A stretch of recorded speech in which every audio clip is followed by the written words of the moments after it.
Before the 19th century books were discovered, a rumor was spreading on the internet. On August 17, 2016, a 4chan user made a claim that Donald Trump was in possession of a time machine. In this thread, the user posted the background information about Nikola Tesla and his connection to Donald Trump.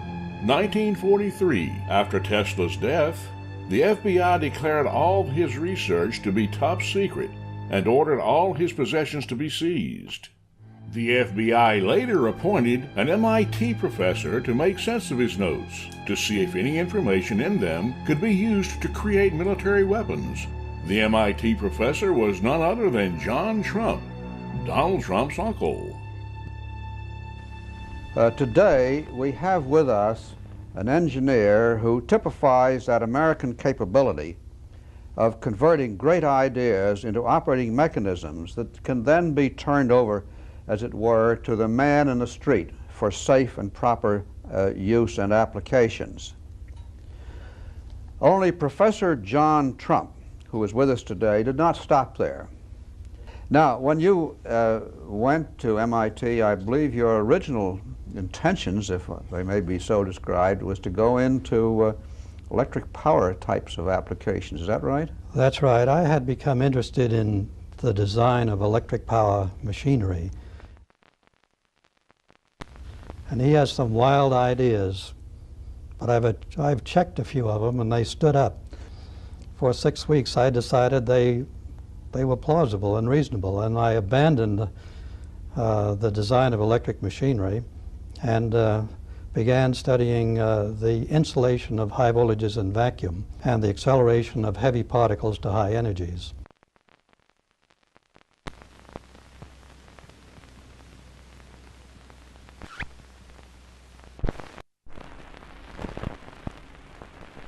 My uncle explained that to me many, many years ago, the power, and that was 35 years ago. He would explain the power of what's going to happen, and he was right.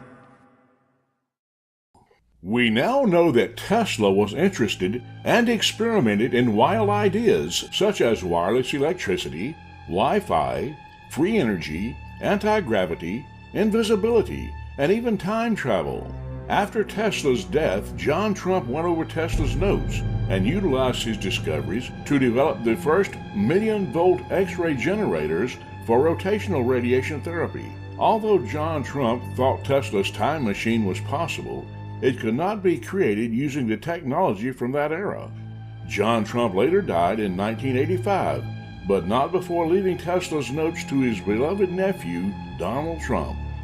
Around the same time, Trump was using pseudonyms such as John Miller and John Barron in partial homage to his uncle. Old spokesman, as the Washington Post headline writes, maybe that it's been such an open secret for so long it's hard to believe that anyone is still questioning it. What's your name again? John Miller. And you were with Barron? Yes, that's correct.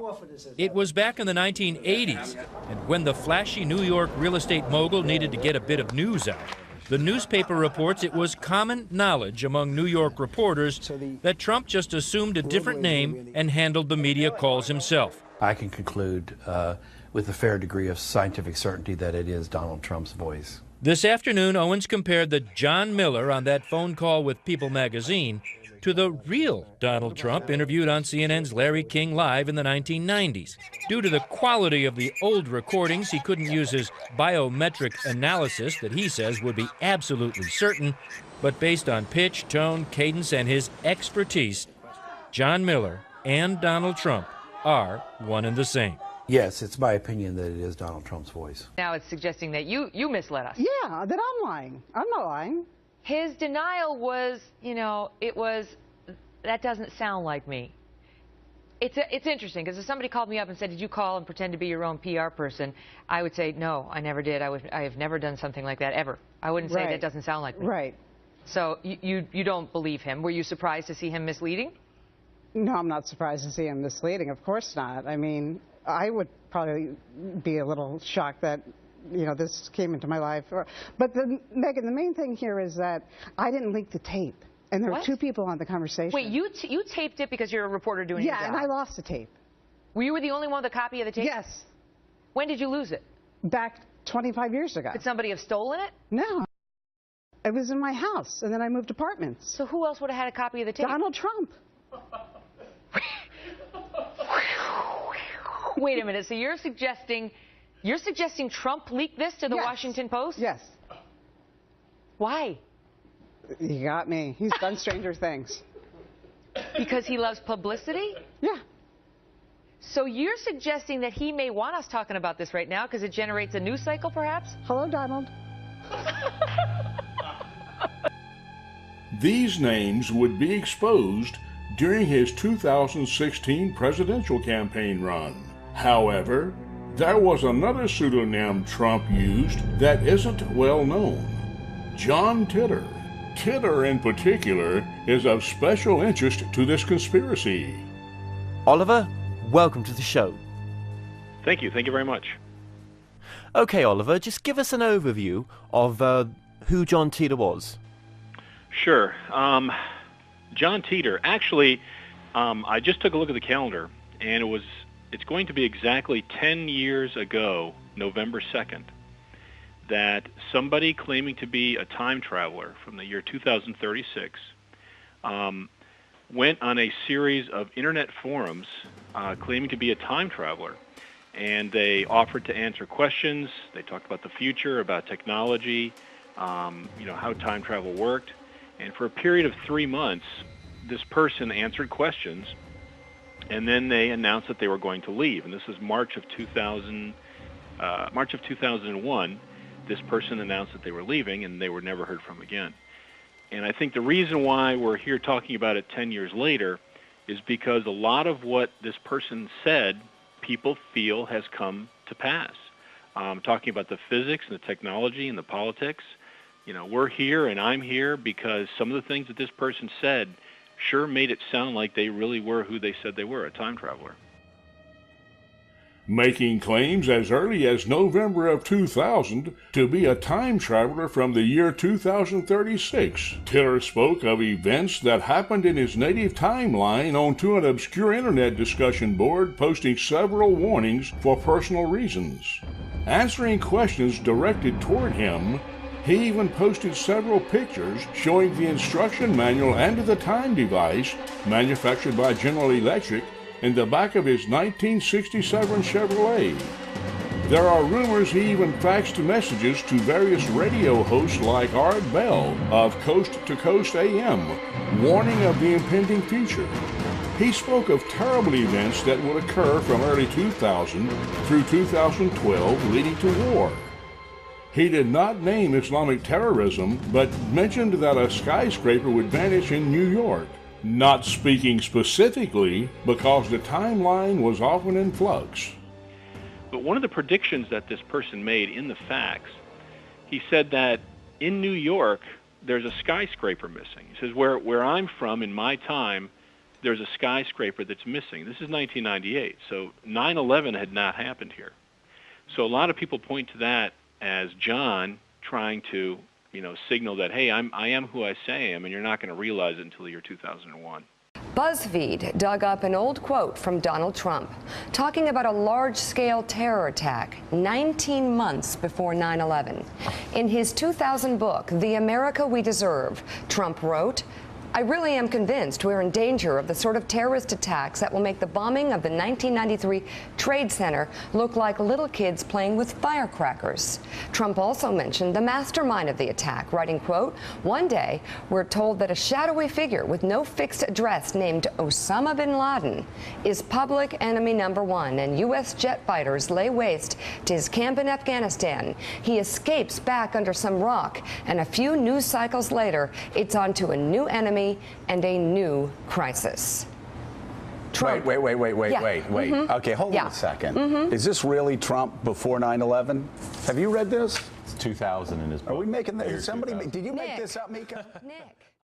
Titor said he had to be extremely cautious and analyze the future infinite temporal variables and possibilities before making his move.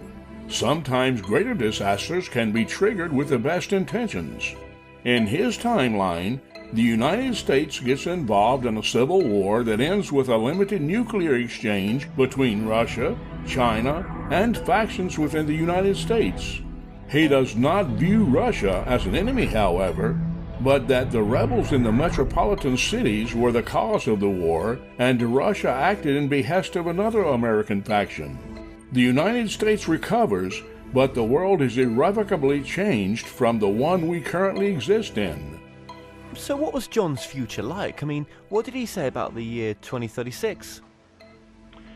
The year 2036, according to John, was a period where the Earth, nations, countries, states were recovering from a third global war, which was a nuclear war. And he talked specifically about events in the United States. He said a civil war led up to this, which started in around he says the seeds of it were there in the year 2004 and 5, but then the actual conflict started in about 2008, and then people started shooting each other around 2010. He said that by 2013, the world would be engulfed in this, and there was a nuclear war, a period of nuclear war, and then a period of recovery.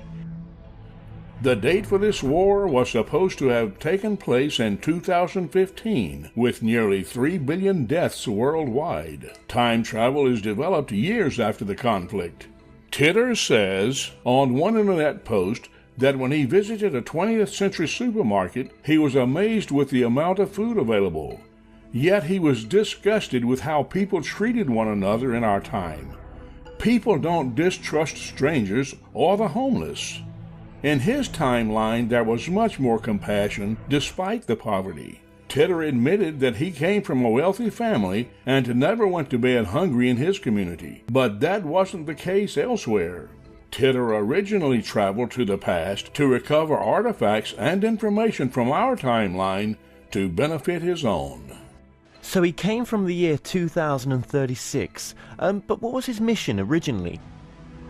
He claimed to be part of a military group whose job it was to go back to the year 1975 and get a small personal computer. It was one of the first portable computers made by IBM, and it was in Rochester, Minnesota. And he claimed that they needed this computer in the future because it had the ability to communicate between very large old mainframe IBM systems and other systems that they had. I guess there was some special trick or technical issue inside this computer that allowed it to talk, I think it was BASIC, APL, and system language, but it could all be done in this one computer, and it was portable, and that's why they needed it. Now, at the time, nobody really paid too much attention to it, but this is one of the things that got me was after this person was gone, after he left, some IBM engineers came forward and said, I don't know if that guy was a time traveler or not, but everything he said about that machine is true. And maybe only 20 people knew about it because it was a marketing issue at the time that they didn't want people to know that the machine was that versatile because then it would have diminished their business. So they kept that under wraps. So at the time, there was only about 20 people that knew that this machine could do it. And, apparently John Titor was one of them, or he really was a time traveler. Imagine that this line represents time. Here's the present, 1985, the future, and the past. Prior to this point in time, somewhere in the past, the timeline skewed into this tangent, creating an alternate 1985. Alternate to you, me, and Einstein, but reality for everyone else. 20% accurate as usual, Morty. Time, as Titor explains it, is not a straight line, but a network of strings of different possibilities. Two timelines can be identical and exist in the same moment if their variable is 0%. Another can be slightly different or exist at different dates with less than 1% variance. The further you travel in time, the more things change in this variance due by the limitations of his device. It is impossible to return to the time you originally leave from. Due to the multiverse, there's a high probability that another version of you will arrive in your timeline. Because of this instability, there's a chance that a series of events will not unfold quite as they did in another universe, even without interference from a time traveler. According to the 4chan poster, Barron, or a future version of him, exists in our time as a traveler. He has been gathering information, using it to manipulate our timeline by making subtle changes. He has been helping his father amass fame and fortune over the decades, and is guiding him in some of the decision-makings. This intervention was intended to help prevent the future he originally came from. The 2015 prediction has failed due to these interventions, but the time traveler fears that it may only have been delayed. He also mentioned that Mike Pence plays a role in all of this. He is one of many clones from a point much further in time. He also mentioned enemies in this timeline that have not yet been dealt with. The 4chan poster went on to explain the causes of the Mandela effect, deja vu, and other temporal errors perceived by the brain. Time travel, especially rudimentary ones, are not without side effects. He then insinuates Clinton's bizarre health conditions in 2016 to be part of it. The Chan poster insinuates there are other agents working against Trump right now in sort of a temporal Cold War. Trump and Clinton have a long relationship with one another as representatives of these two factions. The secret organizations that surround the Clintons will be explored in a future video. Finally, it should be noted near the end of the thread that the 4chan user reluctantly admits to being the future Barron Trump. His family is well aware of the role the Chans played during the 2016 election and the connection to a certain Egyptian god named Kek. More on that later. Make no mistake, there are no coincidences to Trump's use of memes to propel his candidacy. Some have now started to even question whether the White House Anon, a White House leaker who has posted some startling predictions about Trump and the media, may have also been Barron Trump. The leaker accurately predicted the date and time when the media would report on information regarding the Russian and Mueller investigation. The leaker unveiled that Mueller hired a lawyer who had looked into the Clinton email matter, that Loretta Lynch had approved the visa for the Russian lawyer that met with Trump Jr., as well as the administration's response to these news reports. The question remains, did Trump or his son go back in time and awaken Kek by accident to receive his blessing, or did Trump create Kek because he knows that memetics are what holds timelines together?